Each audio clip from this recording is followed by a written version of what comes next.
सभी भक्तों को आज जो मैं पाठ आपको सुनाने जा रही हूँ, पाठ 5, यह बहुत ही महत्वपूर्ण है, इसे मत छोड़िएगा, ध्यान से सुनिएगा।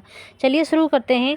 कबीर साहब बोले, धर्मदास विचार करो, पीछे जो हमने वर्णन किया है कि अग्नि, पवन, जल, पृथ्वी और प्रकाश कूर्म के उदर से प्रकट हुए, उसके उदर से ये पांचों अंश लिए तथा तीनों सिर काटने से सत, रज, तम तीनों गुण प्राप्त हुए। इस प्रकार 5 तत्व और 3 गुण प्राप्त होने पर निरंजन ने सृष्टि रचना की। फिर अष्टांगी और निरंजन के परस्पर रति प्रसंग से अष्टांगी को गुण एवं तत्व समान करके दिए और अपने अंश उत्पन्न किए। इस प्रकार 5 तत्व और 3 गुणों को देने से उसने संसार की रचना की। वीर्य शक्ति की पहली बूंद से ब्रह्मा हुए, उन्हें रजोगुण और 5 तत्व दिए। दूसरी बूंद से विष्णु हुए, उन्हें सत्व गुण और 5 तत्व दिए। तीसरी बूंद से शंकर हुए, उन्हें तमोगुण और 5 तत्व दिए। 5 तत्व 3 गुण के मिश्रण से ब्रह्मा विष्णु महेश के शरीर की रचना हुई। इसी प्रकार सब जीवों के शरीर की रचना हुई। उससे ये 5 तत्व और 3 गुण परिवर्तनशील और विकारी होने के वजह से बार बार सृजन प्रलय यानी कि जीवन मरण का चक्र चलता रहता है। सृष्टि की रचना के इस आदि रहस्य को वास्तविक रूप से कोई नहीं जानता। धर्मदास कबीर साहब आगे कहने लगे।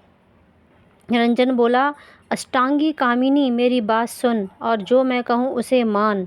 अब जीव बीज सोहंग तुम्हारे पास है, उसके द्वारा सृष्टि रचना का प्रकाश करो।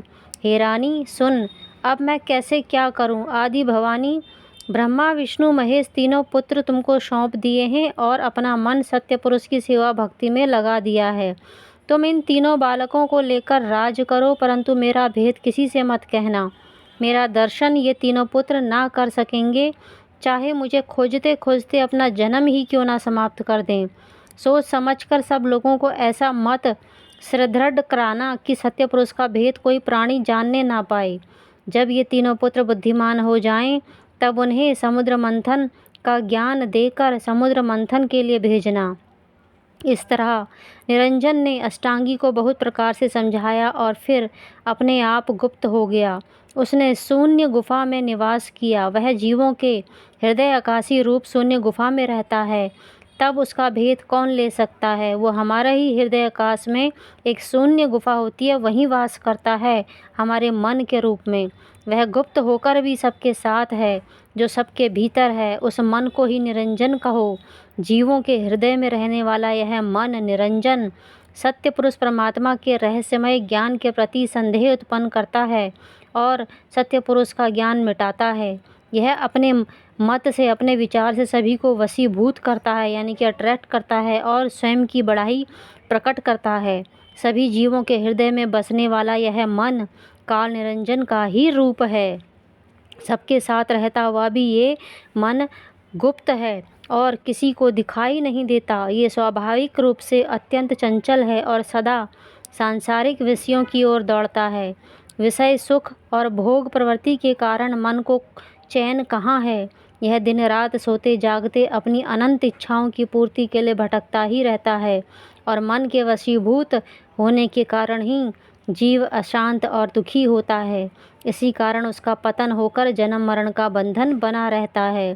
जीव का मन ही उसके दुखों, भोगों और जन्म मरण का कारण है। अतः मन को वश में करना ही सभी दुखों और जन्म मरण के बंधन से मुक्त होने का उपाय है। जीव तथा उसके हृदय के भीतर मन दोनों के साथ है। मतवाला और विषयगामी मन काल निरंजन के अंग स्पर्श करने से जीव बुद्धिहीन हो गए हैं। इसी से अज्ञानी जीव कर्म अकर्म के करते रहने से तथा उनका फल भोगते रहने के कारण जन्म जन्मांतर तक उनका उद्धार नहीं हो पाता। यह मन काल जीव को सताता है, इंद्रियों को प्रेरित कर विभिन्न पाप कर्मों में लगाता है। यह स्वयं पाप पुण्य के कर्मों की काल कुचाल चलता है, फिर जीव को दुख रूपी दंड देता है। उधर जब तीनों बालक ब्रह्मा विष्णु महेश सयाने समझदार हुए तो माता अष्टांगी ने उन्हें समुद्र मथने के लिए भेजा, लेकिन वे बालक खेलने में मस्त थे, अतः समुद्र मथने नहीं गए।